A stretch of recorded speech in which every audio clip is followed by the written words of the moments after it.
तो रघुवीर सिंथेटिक्स की फाइनेंशियल ईयर 2023 की थर्ड क्वार्टर की अनऑडिटेड फाइनेंशियल रिजल्ट आप लोगों के सामने है एंड यहाँ पे जितने भी सारे फिगर्स दिया हुआ है वो सब लैक्स में है, सिर्फ और सिर्फ कंपनी की ईपीएस डेटा को छोड़ करके।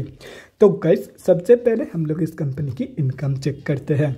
सो दिसंबर 2022 के क्वार्टर में कंपनी ने अप्रॉक्सीमेटली 27.11 करोड़ का इनकम जनरेट किया है और अगर ये सितंबर 2022 की क्वार्टर एंड दिसंबर 2021 की क्वार्टर से कंपेयर किया जाए तो सितंबर 2022 की क्वार्टर में कंपनी ने अप्रॉक्सीमेटली 7.41 करोड़ का इनकम जनरेट किया था एंड दिसंबर 2021 की क्वार्टर में अप्रॉक्सीमेटली 69.99 करोड़ का इनकम।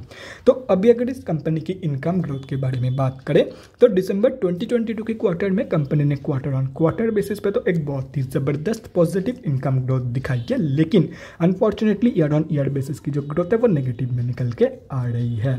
तो अभी अगर इस कंपनी की एक्सपेंसेस के बारे में डिस्कस करें तो दिसंबर 2022 के क्वार्टर में कंपनी ने 30.77 करोड़ का खर्चा किया है। सितंबर 2022 के क्वार्टर में कंपनी ने 11.61 करोड़ का खर्चा किया था एंड दिसंबर 2021 की क्वार्टर में 69.41 करोड़ का खर्चा इस कंपनी ने किया था। तो अभी यहाँ से अभी अगर इस कंपनी की प्रॉफिट मार्जिन कैलकुलेट किया जाए इन 3 क्वार्टर्स की तो दिसंबर 2022 की प्रॉफिट मार्जिन निकल के आ रही है -13.5%, सितंबर 2022 की प्रॉफिट मार्जिन निकल के आ रही है -56.7% एंड दिसंबर 2021 की प्रॉफिट मार्जिन निकल के आ रही है 0.83%। तो कंपनी की प्रॉफिट मार्जिन ग्रोथ भी कंपनी की इनकम ग्रोथ की तरह क्वार्टर ऑन क्वार्टर बेसिस पे positive and year on year basis पे नेगेटिव में निकल के आ रही है। तो अभी अगर इस कंपनी की नेट प्रॉफिट मतलब प्रॉफिट आफ्टर टैक्स के बारे में बात करें तो दिसंबर 2022 की क्वार्टर में कंपनी ने 4.57 करोड़ का लॉस पोस्ट किया है। सितंबर 2022 की क्वार्टर में कंपनी ने 5.08 करोड़ का लॉस पोस्ट किया था एंड दिसंबर 2021 की क्वार्टर में 51.83 लाख का प्रॉफिट इस कंपनी ने पोस्ट किया था। तो यहाँ पे भी जो कंपनी की ग्रोथ है वो क्वार्टर ऑन क्वार्टर बेसिस पे तो पॉजिटिव में है, लेकिन unfortunately year on year basis की ग्रोथ नेगेटिव में है।